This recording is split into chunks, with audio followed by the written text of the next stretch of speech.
चीचावतनी से CCTV पाकिस्तान के नुमाइंदे खसूसी खालिद जावेद अख्तर की रिपोर्ट के मुताबिक यौम शोहदा की मुनासबत से पुलिस के शोहदा को खराज अकीदत पेश करने के लिए दुआया तकरीब पैलेस चौक में मुनक्किद हुई। चीचावतनी में शोहदाए पुलिस की याद में शमी जलाकर इन्हें खराज अकीदत पेश किया गया। DSP चीचावतनी महार नसीम सियाल ने कहा कि 4 अगस्त यौम शोहदाए पुलिस है। कौम इस दिन को हमेशा याद रखेगी। इस मौका पर पुलिस अफसरान और शहरियों की बड़ी तादाद ने तकरीब में शिरकत की। असिस्टेंट कमिश्नर चीचावतनी महताब बलोच ने कहा कि मुल्क में अमन व अमान कायम करने में पुलिस की शोहदा की कुर्बानियाँ लाजवाल हैं। शहीद की मौत कौम की हयात होती है। मुफ्ती ज़हीर अहमद बाबर फरीदी ने कहा कि पुलिस के एहलकारों ने आवाम की जान माल की हिफाजत के लिए हमेशा अपनी जान की कुर्बानी दी।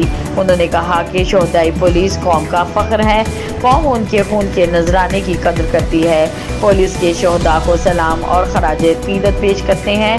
तकरीब के आखिर में शोहदा के बुलंदी दर्जात के लिए दुआ की गई।